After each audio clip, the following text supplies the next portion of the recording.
नमस्कार, जनतंत्र टीवी देख रहे हैं आप। मैं हूं आपके साथ साहिल धुलिया। तो हमारी इस खास पेशकश में आप सभी का स्वागत है। शनिवार रात की दुनिया की नींद तब टूटी जब अमेरिकी बम वर्षकों ने ईरान के 3 अहम परमाणु ठिकानों पर भारी बमबारी की। अमेरिकी राष्ट्रपति डोनाल्ड ट्रंप के इस फैसले ने साफ कर दिया कि अब अमेरिका सीधे तौर पर इजराइल और ईरान के बीच जारी युद्ध में कूद चुका है। ट्रंप का यह कदम युद्ध को एक और खतरनाक मोड़ पर धकेल सकता है। जिन 3 जगहों को निशाना बनाया गया उसमें फ्रोडो, नतांज और इस्फहान शामिल है। इस पूरे संघर्ष की चिंगारी 13 जून को इजराइल की ओर से ईरान पर एक चौंकाने वाले हमले से भड़की। उसके बाद से दोनों देशों के बीच लगातार जवाबी हमलों का दौर चल रहा है। पिछले हफ्ते तक की अटकलें तेज थी कि क्या अमेरिका इस संघर्ष में कूदेगा या दूर रहेगा। ट्रंप प्रशासन पहले तो इससे किनारा करता दिखा, लेकिन अब अमेरिका ने अपनी सबसे घातक तकनीक का इस्तेमाल कर ईरान पर हमला बोल दिया। हमला करने के बाद ट्रंप ने प्रेस कॉन्फ्रेंस कर खामेनेई को खरी खोटी सुनाई। साथ में यह भी कहा कि अब शांति बनाए रखिए वरना अंजाम बहुत बुरा होगा। वहीं ईरानी स्वास्थ्य मंत्रालय का कहना है कि इजरायली हमलों में अब तक 400 से ज्यादा नागरिकों की मौत हो चुकी है, जिनमें 54 महिलाएं और बच्चे शामिल हैं। घायलों की संख्या 3000 से ज्यादा बताई जा रही है। ईरान के कई रिहायशी इलाकों और अपार्टमेंट्स पर भी मिसाइलें गिरी है। वहीं ईरान में इंटरनेट ब्लैकआउट का दौर भी जारी है, जिससे आम नागरिकों का एक दूसरे और बाहर की दुनिया से संपर्क लगभग खत्म हो गया है। तो ये 3 तस्वीरें आपकी टीवी स्क्रीन पर। तो युद्ध की ये घातक तस्वीरें।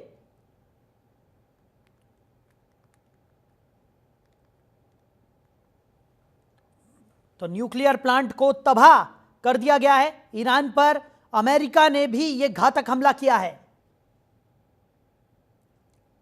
तो Frodo nuclear plant, Natanz nuclear plant और B2 बॉम्बर से हमला, ये तस्वीरें आपको दिखा रहे हैं। तो ये घातक हमले की तस्वीरें। उधर हमले के बाद अमेरिका के राष्ट्रपति ट्रंप ने कहा है कि ईरान के परमाणु ठिकाने तबाह किए गए हैं। ईरान को शांति के रास्ते पर आना चाहिए। कोई सेना ऐसा नहीं कर सकती थी। अमेरिकी सेना ने बड़ा हमला किया। तो अमेरिका ने ईरान पर हमला किया और उसके बाद ट्रंप का बयान भी सामने आया। ट्रंप ने कहा कि ईरान के परमाणु ठिकानों को तबाह किया। अब ईरान को शांति के रास्ते पर आना चाहिए।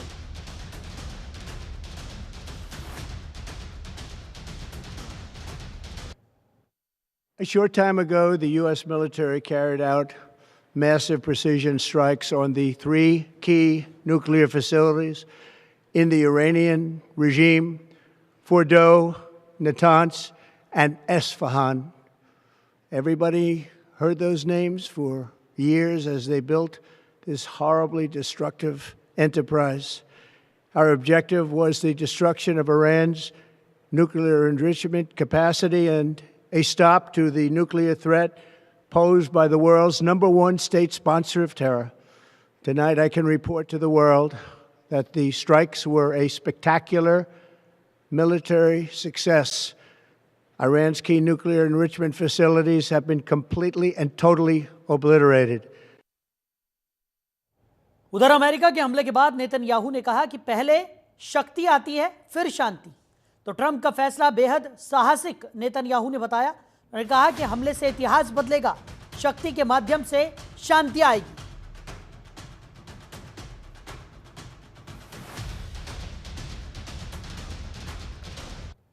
Congratulations, President Trump. Your bold decision to target Iran's nuclear facilities with the awesome and righteous might of the States will change history. In Operation Rising Lion, Israel has done truly amazing things. But in tonight's action against Iran's nuclear facilities, America has been truly unsurpassed. It has done what no other country on earth could do. History will record that President Trump acted to deny the world's most dangerous regime the world's most dangerous weapons. His leadership today has created a pivot of history that can help lead the Middle East and beyond to a future of prosperity and peace. President Trump and I often say, peace through strength. First comes strength, then comes peace. And tonight, President Trump and the United States acted with a lot of strength. President Trump, I thank you. The people of Israel thank you. The forces of civilization thank you. God bless America. God bless Israel. And may God bless our unshakable alliance, our unbreakable. तो पूरे middle east में तनाव का माहौल है और Iran और Israel के बीच जंग में अब अमेरिका के कूद जाने से हालात काफी ज्यादा भयावह यहां पर हो सकते हैं। इसी पर करेंगे चर्चा। कुछ खास मेहमान हमारे साथ जुड़ गए हैं। ग्रुप कैप्टन वीएन झा साहब, रिटायर्ड रक्षा विशेषज्ञ, हमारे साथ जुड़ गए हैं। ब्रह्मदीप अलूने जी भी हमारे साथ हैं, विदेश मामलों के जानकार हैं। आप दोनों ही मेहमानों का बहुत स्वागत है जनतंत्र टीवी में। सबसे पहले चर्चा की शुरुआत झा साहब के साथ। झा साहब, शांति के रास्ते पे ईरान को आना होगा, ऐसा ट्रंप का कहना है, लेकिन ये कैसी शांति है कि इतना बड़ा हमला ट्रंप ने ईरान पर कर दिया और अब शांति की बात करते हुए नजर आ रहे हैं? कैसे देख रहे हैं सर? जी, काफी विषमताएं हैं दोनों चीज में। शांति और लड़ाई, ये दोनों साथ साथ तो नहीं हो सकते हैं, लेकिन एक के बाद दूसरे का आना लगभग तय होता है। ये चक्र है विश्व का। अब ये जो अभी वारदात हुई है आज पिछले कुछ घंटे पहले, ये अपेक्षित था, क्योंकि आपको ये चीज जान के चलना होगा कि ईरान ने अपना परमाणु अस्त्र बनाने का जो उनका ध्येय था, वो बहुत पहले से तय कर लिया था, जिसका नाम उन्होंने पहले ही इस्लामिक बॉम्ब रखा था। और उस इस्लामिक बॉम्ब को उसने सबसे पहले यूज करने के लिए इसराइल के ऊपर में प्रण किया था। उन्होंने कहा था कि इसराइल इस धरती पे नहीं रहेगा, और जो पूरे इस्लामिक जगत का एक सपना है कि रिवर टू सी सारा का सारा इस्लामिक टेरिटरी होगा, वो पूरा हो जाएगा। तो ये चीज आप नहीं कर सकते। आप सिर्फ क्योंकि आप इस्लाम को मानने वाले हैं तो आप दूसरों को आप कत्ल कर देंगे, दूसरों को आप जिनोसाइड कर देंगे, ये कोई एक्सेप्ट नहीं करेगा। और इसीलिए ईरान का जो ये ध्येय था, ये बिल्कुल खतरनाक ध्येय था, और ये कहीं न कहीं इसको मार खाना ही था। अब जबकि पिछले कुछ महीनों में आईएईए का वहां पे इंस्पेक्शन चल रहा था ईरान के ऊपर में, क्योंकि ईरान ने कहा था कि उसने सारे अपने जो न्यूक्लियर संयंत्र हैं सबों को आईएईए के दायरे में रखा है। लेकिन जब आईएईए वहां पे इंस्पेक्शन करने आई तो उनको पता चला कि लगभग 1 दर्जन जो संयंत्र हैं, जो कि 60% और उससे ऊपर के ग्रेड के यूरेनियम को प्रोसेसिंग करते हैं, वो उनके दायरे में तो है ही नहीं। उसमें एसपीएनडी हेडक्वार्टर्स था, तरकुजाबाद, फर्दो, नतांज, खुंदाब, मुबारकिया, लविसान, शियान, अर्दके, अनुराग और कुछ, ये सारे थे इसमें, जो कि उसने आईएईए को ऑफर नहीं किया था इंस्पेक्शन के लिए, जहां पे कि 60% से ज्यादा के ग्रेड के यूरेनियम थे। तो जब उसने आईएईए ने ये रिपोर्ट दे दिया कि ईरान हमारी बात मानने वाला नहीं है, और अमेरिका से भी बात चल रही थी ईरान की पिछले लगभग 2 महीने में, और वो कहीं हेडवे उसका दिख नहीं रहा था, क्योंकि ईरान जो था वो डिटरमाइन था कि हम ये जो अपने सारे प्रतिष्ठान हैं इसको हम आपको नहीं खोलेंगे, लेकिन हम बम नहीं बनाएंगे। उनके पास में ऑलरेडी 90% इंडस्ट्री यूरेनियम था, लेकिन फिर भी वो कह रहे हैं कि हम बॉम्ब नहीं बनाएंगे। तो ये कौन विश्वास कर सकता है? और चूंकि उनका जो बॉम्ब था वो इसराइल स्पेसिफिक था, इसीलिए उसको कोई भी जो इसराइल या उसके जो साथ के जो एलाइज हैं, कोई इसको एक्सेप्ट नहीं कर सकते। तो इसलिए इस फैसिलिटी का जो बम्बार्डमेंट शुरू हुआ था इसराइल द्वारा, जो 12-13 तारीख से जो शुरू हुआ था, उसमें इसराइल ने लगभग 6-7 ठिकानों को खत्म कर दिया था। फर्डो में सबसे ऊपर वाला तल्ला जो था उसका नाम था पायलट न्यूक्लियर प्रोग्राम, वो उसको तो खत्म कर दिया गया था, लेकिन वहां पे 3 तल्ला नीचे जो प्रोसेसिंग होती थी वो 90% ग्रेड की होती थी। तो वो इसराइल के बूते के बाहर था उसको बम करना, और वहीं पे उसी के खास करके जो अभी जो अमेरिका ने अपने बंकर ब्लास्टर्स जो छोड़े थे, वो खास करके उसी के लिए थे। लेकिन कुछ और भी साइट्स थे नतांज में के इस्फान में कि उसको भी खत्म करना जरूरी था। तो एक वेव ऑफ अटैक आया अमेरिका के B-2 बॉम्बर से, इन सारे जगहों पे बॉम्ब गिरा के वो चला गया। अब आज के दिन में न्यूक्लियर प्रतिष्ठान जो है ईरान का, वो खत्म हो गया है। ठीक है। अब उसको फिर से नया बनाना पड़ेगा, जो कि फिर इसराइल या अमेरिका उसको बनाने नहीं देगा, फिर से बिल्कुल। ये और जैसे गलती नहीं हालात करेगा, नजर आ रहे हैं जहां साहब, साफ तौर पर इतना आसान होने नहीं वाला है ईरान के लिए, और अब खासा कमजोर इस वक्त ईरान भी नजर आने लगा है। अलूने साहब भी हमारे साथ हैं, उन्हें भी चर्चा में शामिल कर लेते हैं। अलूने साहब, जिस तरीके की स्थिति इस वक्त मिडिल ईस्ट में देखने को मिल रही है, तनावपूर्ण हालातों के बीच अमेरिका जो जंग में कूदा है, उसके क्या आने वाले समय में कॉन्सिक्वेंसेस होंगे, और किस तरीके से आप देख रहे हैं कि अमेरिका के इस जंग में शामिल होने के बाद हालात किस ओर बदलते हुए दिखाई पड़ रहे हैं? क्या शांति बहाली हो पाएगी, या फिर विश्व युद्ध की तैयारी के लिए यह कदम उठाया गया है? देखिए, ईरान की जो रणनीतिक स्थिति है, ईरान का जो महत्व है वो बहुत बड़ा महत्व है, और यहाँ पर युद्ध के बढ़ने की आशंका ज्यादा नजर आती है। दरअसल बात यह है कि पुतिन और चीन दोनों की इच्छा थी कि अमेरिका इस युद्ध में शामिल नहीं हो, लेकिन ईरान जिस प्रकार की हथियारों का दुरुपयोग करता है या हथियारों को बनाने की कोशिश करता है, अपने प्रॉक्सी समूह को देता है, तो उसके कारण ईरान पर दुनिया को भरोसा है ही नहीं। यूरोपियन संघ भी ईरान की आलोचना कर चुका है।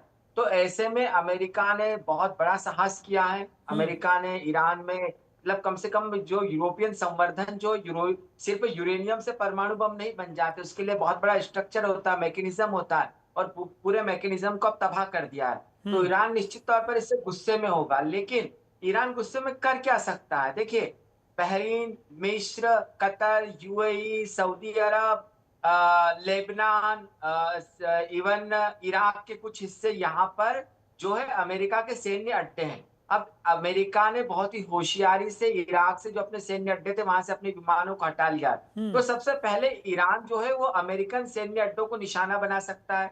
दूसरी बात है कि होर्मुज जलडमरू मध्य, जहां से दुनिया भर की जो तेल का आयात होता है, तेल आता जाता है, तो उसको बाधित कर सकता है ईरान, और उसमें हुती उसकी मदद कर सकते हैं। तो ईरान निश्चित तौर पर गुस्से में होगा। ईरान यह सब कर भी सकता है, लेकिन देखने वाली बात है कि ईरान के पक्ष में खड़ा कौन होगा। तो सऊदी अरब तो होगा नहीं, क्योंकि इस्लामिक दुनिया पर बादशाहत अमेरिका की है। अमेरिका जो है, अमेरिका के विरोध में न सऊदी अरब खड़ा होगा, न यूएई खड़ा होगा, न कतर खड़ा होगा। दूसरी बात यह भी, चीन जो है, चीन का बहुत सारा अरबों डॉलर लगा हुआ है, क्योंकि ईरान के बिना तो चीन की बेल्ट इन परियोजना पूरी हो ही नहीं सकती। सिल्क रूट का केंद्र है, आपको यूरोप में जाना है तो आपको ईरान से ही जाना है। लेकिन चीन इतनी हिम्मत नहीं कर सकता कि वो अमेरिका के खिलाफ युद्ध में खड़ा हो जाए, क्योंकि यदि चीन ऐसा करता है तो उसकी आर्थिक महत्वाकांक्षा है वो खत्म हो जाएगी। अब बात आती पुतिन की, क्या पुतिन जोर मार सकते हैं ईरान के पक्ष में? तो ईरान और जो रूस है उसके बीच एक समझौता तो हुआ है, रणनीतिक समझौता, लेकिन उस समझौते में ऐसा कहीं नहीं लिखा है कि यदि ईरान पर हमला होगा तो रूस अपने पर हमला मानेगा, और रूस पर हमला होगा तो ईरान अपने पर हमला मानेगा। और एक बात और है कि पुतिन और ट्रंप की जो दोस्ती है, या यो कहे संबंध बहुत अच्छे हैं। तो ऐसे में ईरान में दो तीन चीजें हो सकती है। ईरान दुनिया भर में अमेरिकन, जो खासकर मध्य पूर्व में अमेरिकन सैन्य अड्डे, उन पर हमला करेगा, इजराइल पर भी हमला करेगा। लेकिन इन सबसे ज्यादा उत्साहित जो होगा वो होगा ईरान के अंदर की जो महिलाएं हैं, ईरान के अंदर रहने वाले युवा हैं, ईरान के अंदर बसने वाले सुन्नी हैं, ईरान के अंदर बसने वाले कुर्द है। तो यह युद्ध जो है ईरान को गृह युद्ध की स्थिति में भी पहुंचा सकता है।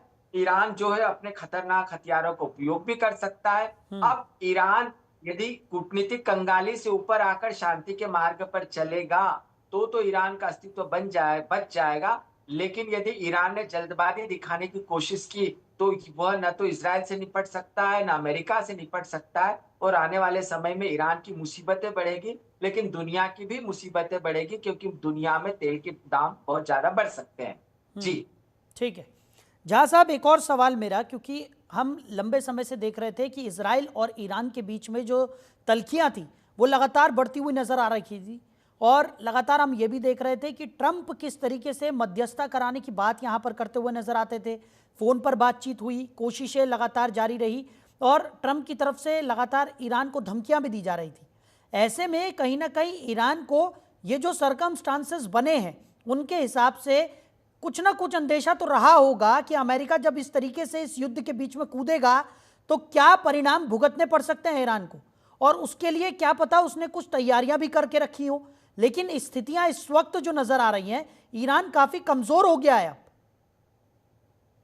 जी हाँ, ईरान कमजोर जरूर हुआ है, लेकिन ईरान आउट नहीं हुआ है। देखिए, अभी आप जानते हैं, जब किसी सांप के आप पूंछ पे आप पांव रख दें या पूंछ काट दें तो उलट के वो काटने की कोशिश करेगा आपको। ईरान के पास में आज के दिन में न्यूक्लियर संयंत्र जरूर ना हो, लेकिन उसके पास में मिसाइल्स बहुत ज्यादा तरह के हैं। ईरान के पास में लगभग 2 दर्जन के आसपास तरह के मिसाइल्स हैं, जो जिसके की रेंज अधिक से अधिक रेंज जो है 2200 किलोमीटर की है, और कम से कम रेंज जो है वो 200 से 400 किलोमीटर की है। तो इसराइल और ईरान के बीच में जो क्रो फ्लाइंग डिस्टेंस हम लोग जिसको एयरफोर्स के भाषा में बोलते हैं, वो डिस्टेंस 1200 किलोमीटर है। तो 1200 किलोमीटर से ज़्यादा जिस भी मिसाइल का रेंज होगा वो ईरान यूज़ करने का प्रयत्न करेगा। हम ये भी जानते हैं कि पिछले लगभग 8-10 दिन में ईरान के बहुत सारे मिसाइल के जो लॉन्च साइट्स हैं उसको तबाह किए गए हैं, लेकिन अभी भी बहुत बचा हुआ उसके पास में। यहाँ तक कि उसके पास में हाइपरसोनिक मिसाइल भी हैं, शायद फतह 1 और फतह 2, ये उसके 2 हाइपरसोनिक मिसाइल्स हैं। तो ये चीज़ें आज के दिन भी ईरान के पास में हैं। जानते हैं, ये लोग रेडिकल्स हैं। रेडिकल को ये पता नहीं चलता है कि वो मारे जाएंगे, उससे उसको कोई मतलब नहीं होता है। अब ईरान के ऊपर में इसराइल ने हमला किया हुआ है और यूएसए ने हमला किया है, तो कम से कम ईरान जो है इसराइल के ऊपर में जरूर हमला करेगा और कुछ मिसाइल जरूर छोड़ेगा। लेकिन आज के दिन में मैं 3-4 दिन पहले की बात नहीं कर रहा हूँ, परसों एक बहुत बड़ा विमान जो था वो यूएसए का इसराइल में आया था, जिसमें ऐसा माना जाता है कि उसके पास में जो एरो 2 और 3 के जो मिसाइल्स होते हैं एयर डिफेंस सिस्टम के, वो कम हो गए थे, उसकी पूर्ति हुई है। आयरन डोम के जो रॉकेट्स हैं वो उसकी पूर्ति हुई है, और कुछ और साजो सामान वहां पे आए हुए हैं। तो आज के दिन में एयर डिफेंस सिस्टम जो इसराइल का है फिर उसी स्थिति में चला गया जो कि पहले था। आपको याद होगा कि पिछले 7 दिन के आसपास में इसराइल के ऊपर में बहुत सारे मिसाइल जो थे वो ईरान के गिरे थे और उससे बहुत डैमेज भी हुआ था। तो आज के दिन में शायद इसराइल जो है वो मच बेटर प्रिपेयर्ड है, उसके पास में एयर डिफेंस सिस्टम तगड़ा हो गया है। लेकिन ईरान तो पलटवार करेगा। अब उस पलटवार में इसराइल की कितनी क्षति होती है ये अभी नहीं बता सकते हैं, लेकिन एक और चीज होने वाला है। ईरान के साथ साथ यमन चल रहा है, और यमन पहले भी कई सारे जो इंटरेस्ट है, अमेरिकी इंटरेस्ट या यूके के इंटरेस्ट या इसराइली इंटरेस्ट, चाहे रेड सी में हो चाहे अरेबियन सी में हो, यहाँ तक कि गल्फ ऑफ एडन तक, इसके ऊपर में वो हमला कर चुका है अपने मिसाइल से। कुछ शिप्स को आग भी लगा दी है, डुबा भी दिया हुआ है। तो शायद यमन कोशिश करेगा इस कदर हरकत करने की, लेकिन एयर डिफेंस सिस्टम जो आज के दिन में सारे कंट्री के हैं वहाँ पे, जिनके जिनके स्टेक हैं, वो सारे फुल अलर्ट पे हैं। वो भरपूर अपना प्रयास करेंगे कि ऐसी कोई भी मिसाइल उनके ऊपर में आके ना गिरे, उसको हवा में ध्वस्त कर दिया जाए। तो ये सब चीजें आज के दिन में अनिश्चितताएं हैं। एक और अनिश्चितता है, वो ये है कि जो आयतुल्ला है, आयतुल्ला की जान जो है वो आजकल लेविसान के आसपास में कहीं किसी बंकर में छुपा हुआ है। एक बार फिर से ये पलटवार किया, एक बड़ा मिसाइल अटैक इजराइल पर किया है। अब आने वाले समय में उसके जो भी दुष्परिणाम है वो भी ईरान को भुगतने पड़ सकते हैं। तो देखिए, ईरान को रेड करना बहुत मुश्किल है और दुनिया ईरान के खतरे को अच्छे तरीके से जानती है। ईरान के पास कितनी बैलिस्टिक मिसाइल है, कितनी सुपरसोनिक मिसाइल है, दुनिया को पता नहीं है। पिछले दिनों विजुअल्स भी आए थे कि जमीन के अंदर तो, और ईरान की जो रणनीतिक स्थिति है, भौगोलिक स्थिति और प्राकृतिक स्थिति है, वो इतनी कठिन है कि वहां पर सद्दाम हुसैन ने 7-8 साल कोशिश की, लेकिन वो ईरान में ज्यादा अंदर 100 किलोमीटर से अंदर घुस नहीं पाए। तो ईरान ने कहां कहां पर ठिकाने बना रखे हैं, कहां से हमला करेगा यह कहना बहुत मुश्किल है। लेकिन ईरान जिस तीव्रता से इजराइल पर हमले कर रहा है, जिस मिसाइलों का उपयोग कर रहा है और आयरन डोम उसका सामना करने में नाकाम हो रहा है, तो इजराइल के लिए यह संकट अवश्य बन सकता है। दूसरी बात यह कि ईरान जो है वो तो इजराइल और अमेरिका को अपना दुश्मन खुले तौर पर मानता है, और ईरान के जो धार्मिक नेता है आयतुल्लाह खुमैनी, उन्होंने पहली बार यह कहा है कि जो मारे जाए तो उनका जो उनकी गद्दी को कौन मतलब सुप्रीम लीडर कौन होगा, तो ईरान युद्ध को लेकर किसी हद तक जा सकता है। ठीक। ऐसे में शांति की बात कौन करेगा, ईरान का प्रतिनिधित्व कौन करेगा, क्या वो पहलवी जो 1979 के पहले थे पर उनके जो रिलेटिव्स हैं वो तो विदेशों में बसते हैं, हाँ। तो अभी कहना बहुत मुश्किल है। ठीक है। लेकिन जो स्थितियां बन रही है वो बहुत खतरनाक है और रूस और चीन को आकर ईरान को समझाना चाहिए, नहीं तो युद्ध जो है बहुत खतरनाक मोड़ पर जा सकता है। जी। बिल्कुल। चलिए अलूने साहब, जा साहब, आपने अपना कीमती समय हमारे साथ साझा किया और इस चर्चा में साथ निभाया, इसके लिए आपका बहुत शुक्रिया। समय हमें इतनी ही इजाजत देता है, इस चर्चा को हमें यहीं विराम देना होगा। तो साफ तौर पर ईरान का पलटवार देखने को मिला है और जिस तरीके की स्थिति इस वक्त बनी हुई है, अमेरिका भी खुले तौर पर इजराइल और ईरान की जंग में कूद पड़ा है। स्थितियां काफी गंभीर हैं और ईरान के लिए इस वक्त हालात बद से बदतर भी नजर आ रहे हैं और दूसरी तरफ ईरान जो है वो युद्ध से पीछे हटने को तैयार भी नहीं है। तो साफ तौर पर अब सवाल यही है कि क्या शांति बहाली हो पाएगी और होगी तो कैसे होगी। फिलहाल हमारी इस खास पेशकश में इतना ही। आप बने रहिए और देखते रहिए जनतंत्र टीवी। नमस्कार।